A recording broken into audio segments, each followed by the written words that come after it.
di Kapau bukan tak saja nasi Kapau, tetapi ada kuliner yang lain melalui ketepet Kapau. Perkenalkan diri, saya Fatzien Lilian, analis hukum dari kantor wilayah.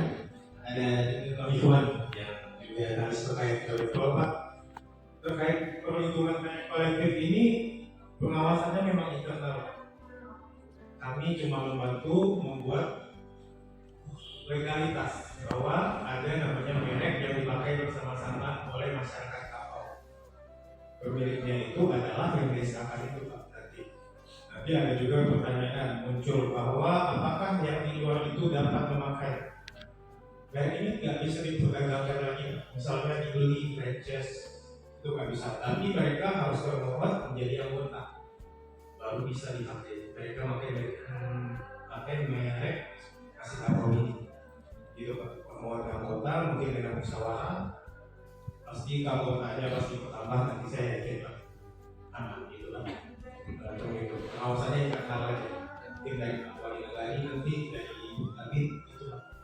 Kalau kami sifatnya cuma membantu mendaftarkan dan nanti terbit dari Kementerian Hukum dan HAM Republik Indonesia bahwa merek ini adalah merek kolektif. Terima kasih Pak.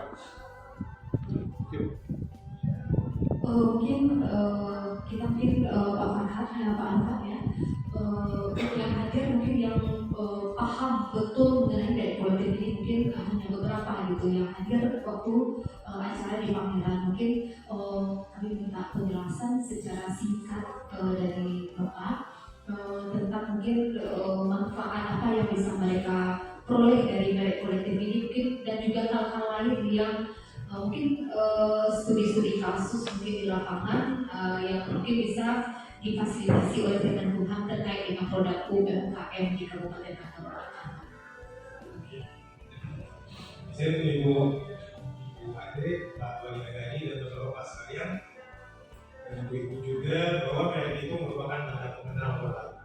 Berbeda antara nanti kalau nasi Kapau itu adalah perbedaan nasi Kapau dengan nasi-nasi lainnya. Maka digunakan sebuah logo yang berbentuk 2 dimensi, 3 dimensi. Tapi ini kan merek kolektif yang dipakai secara bersama-sama, bisa oleh orang perorangan, kumpulan orang perorangan, atau kumpulan badan hukum nantinya. Merek itu kan sekarang tidak hanya digunakan pada jasa, dagang, tapi juga sosial sekarang juga sudah menggunakan merek.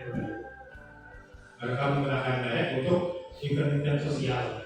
Dan merek ini dikenal akan nantinya kalau merek kolektif itu sebagai merek lokal yang dimiliki bersama-sama yang akan dikenalkan. Kalau nasi Kapau saya yakin reputasinya udah tahu, tapi dengan merek ini nasi Kapau asli aslinya.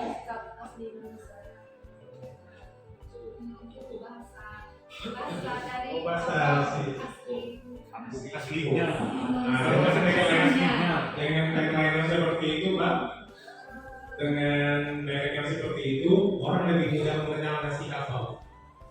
Mereka lihat lambang itu, logo itu, oh ini yang nasi Kapau gitu Pak tujuannya. Kalau untuk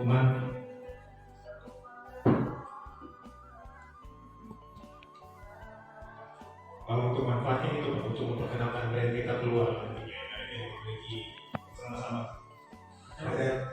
Bisa kita tanya jawab juga gitu. Iya, boleh diskusi. Maksud saya gini Pak, manfaatnya selain kita juga menjadi satu memperkenalkan yang memang asli gitu ya. Terus kalau ada misalnya yang lain, contoh lah kalau logo kan bisa dibuat aja. Misalnya ada tiba-tiba dia nggak terdaftar, dia memasang logo yang sama. Sejauh mana perlindungan untuk yang sudah menjadi anggota? Ini pertanyaan saya yang pertama. Jadi apakah misalnya orang ini dia tidak anggota, tetapi dia memasang stiker yang sama, sehingga orang nanti akan melihat, stikernya sama kok, rasanya lain gitu. Iya, jadi bagaimana perlindungan sejauh ini untuk yang sudah terdaftar menjadi anggota? Apakah kami yang sudah menjadi anggota bisa untuk meminta ke yang bersangkutan untuk dicabut stikernya atau seperti itu? Saya paham, cuma saya mau baca undang-undang dulu. Oh iya. Karena dalam ketentuan Undang-Undang 20 2016 itu tentang merek itu ada pidananya Pak, ada perdatanya. Kalau secara eksplisit saya nggak bisa sebutkan, cuman yang saya tahu ini Pak, Pak Irwan ini adalah penyidik pegawai negeri sipil. Kalau misalnya nanti ada yang memakai itu, Bapak sudah merek itu kan sebagai daya pembeda. Ini sudah terdaftar. Ini sudah terdaftar di Materi Nasi Kampung, ini sudah terdaftar dan memiliki daya pembeda. Ada yang memiliki tapi bukan anggota. Mereka bisa dipidanakan, Pak, bisa dituntut secara pidana. Cuman kalau kami saran lebih baik disomasi dulu, jangan pakai logo itu lagi karena itu hanya punya anggota. Kalau mau pakai harus jadi anggota dulu, gitu Pak. Nanti bisa dituntut secara pidana Pak, ada denda kerja, ada denda, ada denda. Juga bisa dituntut perdata. Kita ganti rugi kepada mereka. Secara gamblangnya itu di undang-undang 20 tahun 2016. Jadi ketentuan itu Bapak yang ngatur semua di dalam standarnya nanti Pak. Siapa saja yang boleh, siapa saja yang tidak boleh. Tapi yang diperbolehkan yang utama pasti anggota. Juga masih boleh memakai merek masing-masing, tapi ada emblem di bawahnya asli atau apa gitu. Juga itu diperbolehkan. Karena kan tidak satu dapur pasti beda rasa ya Pak, nggak pasti sama. Kita beda tangan aja, beda rasa ya.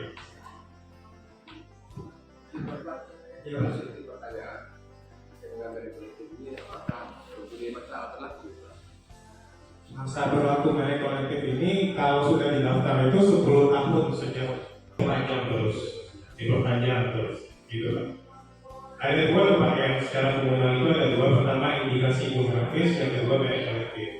Kalau indikasi geografis itu tidak bisa diperpanjang selama masih ada kualitas yang masih terjamin, maka indikasi geografis itu diakui tetap ada. Tapi kalau merek kolektif itu harus diperpanjang.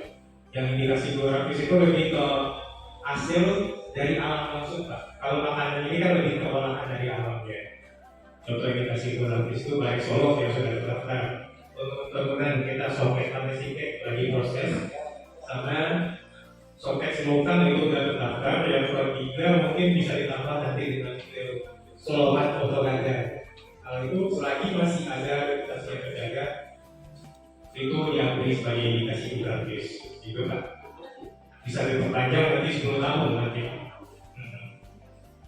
Keuntungannya itu kita jadi lebih satu itu Pak, satu brand jadi lebih terkenal gitu Pak.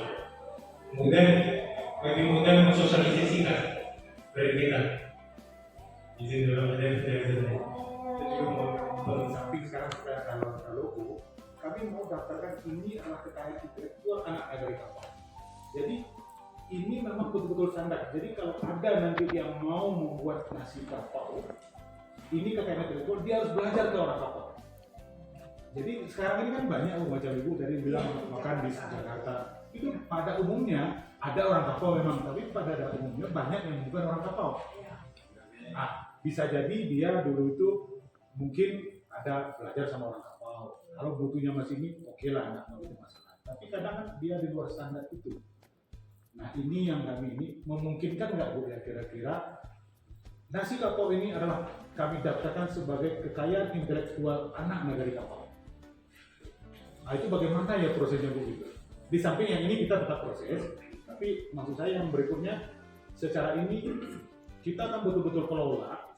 Ini adalah ketentuan negeri kapau. Jadi kalau dia mau bikin silakan, tapi dia belajar ke sini, ada pembuktian dia belajar di sini. Jadi kita betul-betul menjaga standarnya itu nanti seperti apa. Apa mungkin nggak gitu kira-kira? Mungkin saja Pak sebagai disebutnya di dalam kekayaan intelektual itu sebagai pengetahuan tradisional. Iya. Karena ini memang masakan kami gitu ya. Oh bisa Bu ya? Bisa. Jadi nanti Tentu nanti ada syarat-syarat yang Ya. memungkinkan untuk disampaikan bahwa pengetahuan tradisional itu ya. seperti ini pun kan ini syaratnya melalui panjang juga ya, Iya, dan akhirnya sekarang insya Allah bisa Pak. Oke. Jadi terima kasih, nanti mohon bimbing. Terus terang kami di kampung sekarang Bu juga melihat banyak yang dulunya nasi kapau yang dulu pengusahanya terkenal itu itunya hilang.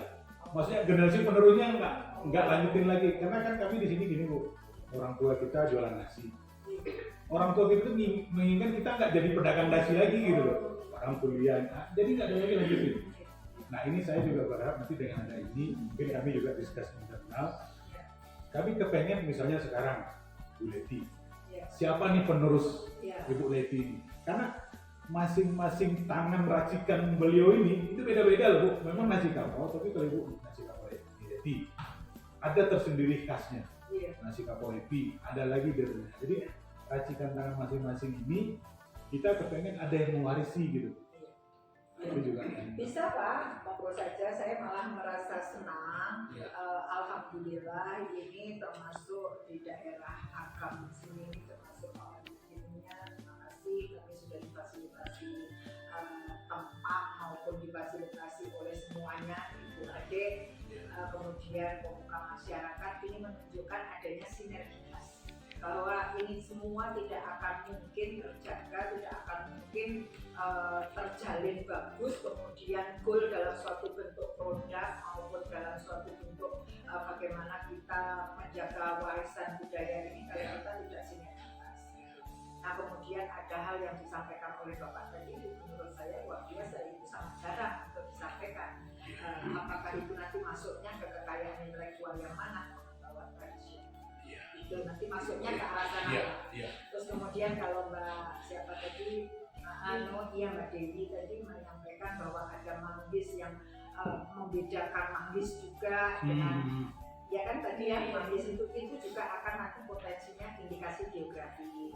Tetapi indikasi geografis nanti kan harus perlu adanya masyarakat peduli indikasi geografis yang benar-benar masyarakatnya itu menjaga komunitas masyarakat tersebut, menjaga reputasi dari buah manggis itu tersebut. Masyarakat itu harus, kalau benar harus komit gitu.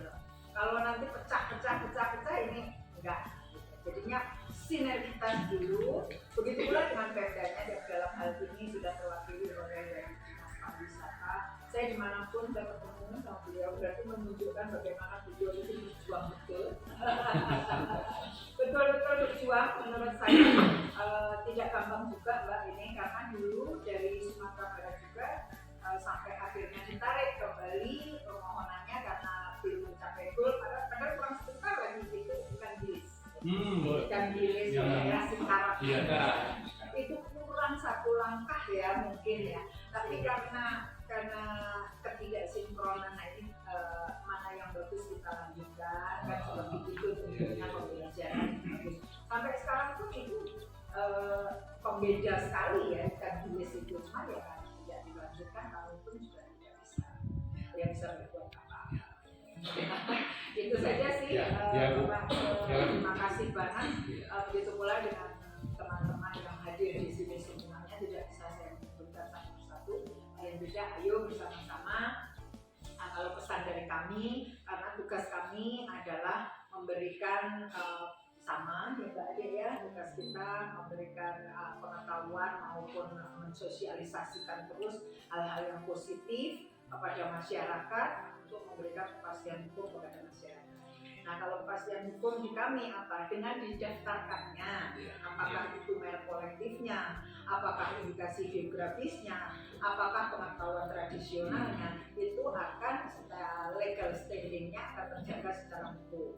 Kalau nanti diklaim oleh orang lain maupun diklaim, sekarang kebudayaan apapun bisa diklaim bahkan oleh luar negeri, gitu kan? Akan diklaim, itu bisa kita lakukan pembelaan juga dengan dasar-dasar bahwa ini sudah terdaftarkan dalam undang-undang seperti itu. Itu saja sih, apalagi di sini banyak sekali UMKM, kemudian banyak sekali potensi yang sumber sumber daya alamnya luar biasa, yang semuanya yang saya sebutkan tadi enak dan enak sekali. Belum diolah saja sudah enak, apalagi sudah terolah, dan seperti itu Pak.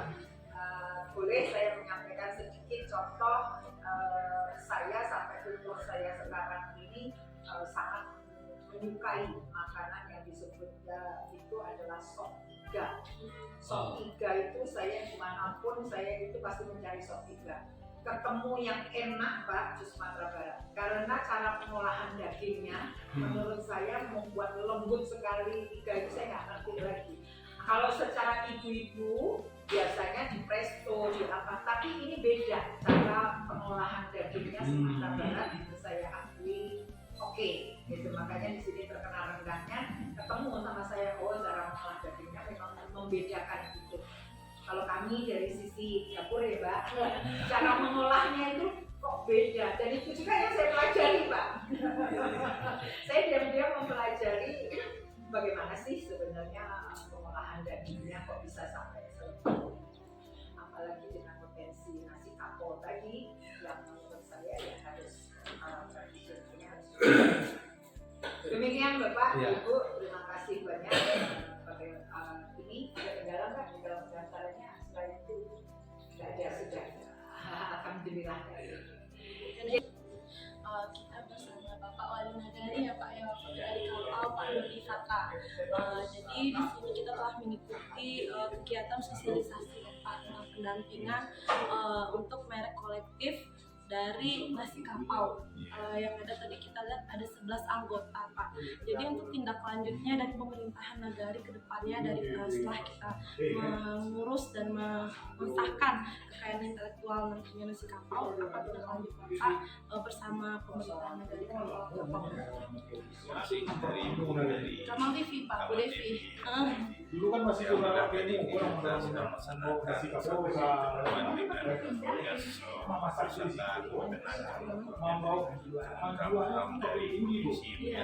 jadi dia menetapkan ada 11 orang pelaku nasi kapau sudah menetapkan mengenai merek dari kolektif ya, insyaallah nanti bisa sampai sekali mudah-mudahan ini akan memacu atau akan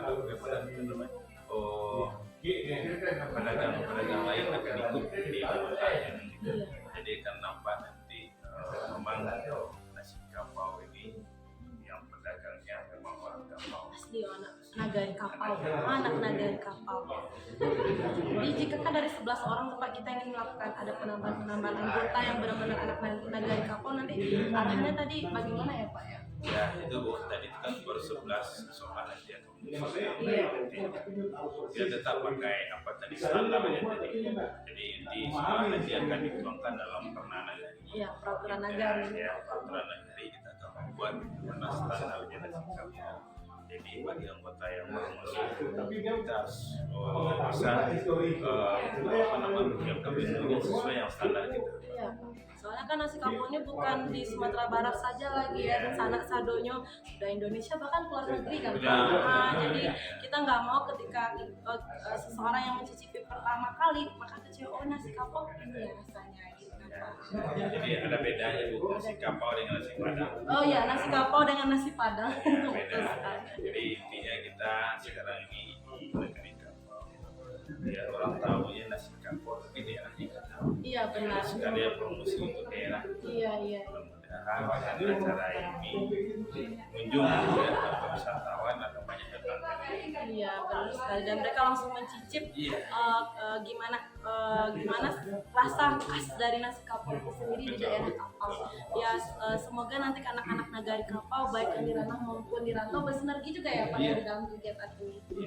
Kami harapkan sekali dari Bandung, dari Perantau Kapau. Iya benar sekali Pak. Ya, mudah-mudahan di sini baru di daerah Kapau yang buat macam ini very kolektif. Jadi kita coba banyak nanti ke Bukit Tinggi, kemudian ke daerah sekeliling Bukit Tinggi, daerah-daerah ada Sumatera Barat, kemudian kita akan banyak ke Sumatera. Iya. Baik itu ikatan keluarga Kapau yang ada di daerah lain. Iya, Indonesia. Iya. Baiklah, terima kasih ya Pak Wali atas waktu dan tempatnya. Kita juga banyak belajar nih dari Kapau. Saya dari Nagari kami ya Pak, dari tetangga. Jadi dengan kegiatan ini kita bisa saling berbagi, saling sharing juga ya informasi kan Pak. Terima kasih atas waktu. Sama-sama Bu, terima kasih banyak Bu. Terima kasih Pak. Iya. Oke, dan sana Kamang TV, kita di Nagari Kapau bersama Bapak Kades Pariwisata Pemuda dan Olahraga Kabupaten Agam bersama Bapak Satria. Jadi beliau adalah seorang kepala dinas yang menggerakkan bagaimana nantinya kita punya legalitas setiap pelaku-pelaku UMKM ya Pak, itu tepatnya sekarang kuliner di Nagari Kapau yaitu nasi kapau. Bagaimana sih Pak kemarin dari alur-alur kegiatan untuk sampai sudah adanya merek kolektif ya Pak di Nagari Kapau? Silakan Bapak menjelaskan sedikit paparan. Ya, terima kasih Devi. Jadi penonton, pemirsa Kamang TV dimana saja berada, senang sekali diberi kesempatan untuk bercerita soal produk kuliner. Satu dari beberapa produk kuliner di Agam, yakni nasi kapau. Nah, kita hari ini menjalankan sebuah proses bagaimana memberikan penguatan legalitas terhadap produk nasi kapau. Orang sudah kenal dengan nama nasi kapau, tapi mungkin belum semua orang tahu di mana itu asal-muasal nasi kapau. Itu yang pertama. Yang kedua adalah bagaimana mempertahankan cita rasa nasi kapau. Itu juga perlu standar-standar dan juga barangkali hal-hal yang perlu menjadi perhatian yang diwariskan secara turun-temurun ke anak cucu daripada masyarakat dari Kapau. Untuk itu pada momen ini sesuai dengan kewenangannya kita menggandeng stakeholder, Kementerian Hukum dan HAM, perwakilan Sumatera Barat untuk sama-sama memberikan penguatan legalitas terhadap produk nasi kapau. Dan mudah-mudahan ini semakin menyebar kepada usaha-usaha lainnya di Kabupaten Agam, termasuk untuk usaha nasi kapau sendiri, karena usaha nasi kapau tidak hanya ada di Nagari Kapau ya, tapi juga ada di mungkin lebih dominan berada di luar gitu ya. Dan pada hari ini kita melakukan ini sekaligus membranding lah ya, dalam tanda petik mendeklarkan bahwasanya nasi kapau itu adanya di Nagari Kapau dan akan alangkah nikmatnya nasi kapau jika Anda menikmatinya di negari aslinya nasi kapau itu sendiri. Betul sekali. Tadi kita juga melihat dengan adanya kearifan lokal ya Pak ya untuk Nagari Kapau ini dengan kaitannya nasi kapau. Lalu dengan program kegiatan beliau di dinas tersebut, maka bisa nantinya para kelompok-kelompok kuliner lainnya di Kabupaten Agam juga kita arahkan ke sana juga ya Pak ya? Ya, untuk kita harapkan demikian karena nanti ini akan semakin seperti yang saya sampaikan tadi ya Devi ya, mempertegas, memberikan penguatan terhadap produk-produk usaha kuliner kita di Agam. Iya. Ya, terhadap produk-produk lain sebetulnya juga sudah kita lakukan. Jadi 17 subsektor ekonomi kreatif itu sudah ada beberapa yang kita coba berikan legalitas penguatan. Ini kan Kamang TV Pak, Kamang Ya. TV juga ada kerupuk Kamang. Apa bisa nanti kerupuk Kamang kita arahkan ke sana Pak? Di Jebol ini kerupuk Oh, di Cubo kerupuk Kamang. Oke, nanti kita akan bertemu sesi selanjutnya dengan Pak Kadis, aneka kuliner-kuliner dari Kamang Pak. Ya, itu Ya, nanti sesi siap. selanjutnya. Oke, terima kasih kepada Pak Kadis. Selamat siang. Assalamualaikum warahmatullahi wabarakatuh. Waalaikumsalam warahmatullahi wabarakatuh. Kamang TV, Sabana Sabana Sege. Sege bersama Bapak Kadis, Pak Satria. Terima kasih Pak. Terima kasih Devi. Pak, segitu aja sih Pak. TV, kembali lagi yang kedua kali ya Ibu Ade. Iya, yang kayak di Kamang TV yang kedua kali. Terkait sekarang kita beda kegiatan dulu, kegiatan pariwisata. Iya, pemasaran digital. Sekarang kita masuk ke pendampingan tadi sosialisasi untuk merek kolektif. Bisa Ibu sedikit ceritakan gambaran nanti kedepannya buat kuliner yang lain kan di Kabupaten Agam, proses-prosesnya seperti Kita mungkin cerita dari awalnya. Awal muasal kita mendaftarkan merek kolektif ini awalnya dari Haki, mengurus beberapa Haki dari pelaku ekonomi kreatif yang ada di Kabupaten Agam. Jadi muncul wacana, ada diskusi gitu sama waktu itu sama Bu Ruli, Kadif, sama Pak Farhan. Bu, gimana kalau kita daftarkan merek kolektif gitu kan, karena Agam itu sangat potensial sekali dengan produk-produk UMKM gitu kan dan ekonomi kreatifnya gitu. So mungkin salah satunya yang menarik bagi mereka nasi kapau gitu. Jadi oke, kita akan fasilitasi kata. Kemudian kebetulan program dari Kemenkumham ini memang One Village One Brand. Nah, jadi memang kita sekarang juga akan mulai melirik kepada brand gitu kan. Kita inginnya sih satu negara itu ada brand, terutama untuk subsektor ekonomi kreatifnya gitu kan. Misalnya nasi Nagari Kapau. Itu kan unggulannya kan nasi Iya, kapau. nasi kapau. Kita Kalau pingin- orang ingat Nagari Kapau, oh nasi kapau. Iya, nasi kapau. Jadi kita brand aja nih Nagari Kapau ini Iya. dengan merek kolektif, melalui merek kolektif gitu kan. Oke, kita mulai jajaki ke Kemenkumham, kita diskusi. Jadi tahap pertama itu mereka minta SK dulu, di SK-kan dulu pelaku-pelaku usaha di Nagari Kapau ini yang nasi kapau oleh kepala dinas gitu kan. Kita bikin SK-nya, kita kirim ke Kemenkumham, mereka proses. Oke, ini udah sesuai dengan standar mereka gitu kan. Jadi sesudah itu mereka kirim form. Form itu berisi teknis-teknis yang mungkin seperti ada merek yang akan mereka pakai untuk brand gitu kan. Dan logo yang akan mereka gunakan gitu. Kemudian juga termasuk dengan struktur-struktur organisasi dan kesepakatan yang tertuang dalam salinan ini gitu kan, ada pasal-pasalnya gitu. Jadi kita lempar lagi ke Nagari, mau nggak dibikinkan merek kolektif nasi kapau. Jadi Nagarinya alhamdulillah kooperatif gitu kan, dan Nagari juga kita mintakan usulan nama apa yang akan kita pakai gitu kan untuk nasi kapau ini gitu, merek kolektifnya ini, dan logo apa. Kemudian Nagari mengusulkan, kita bantu desain, akhirlah merek kolektif ini Aslino Nasi Kapau. Intinya nasi kapau yang asli itu memang dari Nagari Kapau. Iya, dan ada di sana no itu bahasa dari kapau banget gitu kan, Bu. Iya. Ya aslinya nasi kapau berarti aslinya nasi kapau. Iya, aslinya nasi kapau gitu. Ya, jadi setelah itu baru diproses lagi kan, Bu, dan akhirnya udah sampai ke titik ini ya, Bu. Iya, sampai ke titik ini udah persyaratan udah kita lengkapi. Kita juga karena yang diundang kemarin itu ada 3 pelaku, sebenarnya tidak ada 11, jadi kita juga bekali juga lah maunya 11 keseluruhan dari pelaku nasi kapau aja dengan informasi langsung dari Kemenkumham. Iya. Nah, takutnya nanti kalau kita dari dinas ya mungkin pengetahuan mengenai regulasi itu kita nggak terlalu dalami gitu kan. Jadi kita langsung aja, dan Kemenkumham dengan senang hati mendampingi kita untuk pendaftaran dan sampai tahap ini, tahap terakhir. Iya, terakhir ini, Bu. Iya, Alhamdulillah. terakhirnya.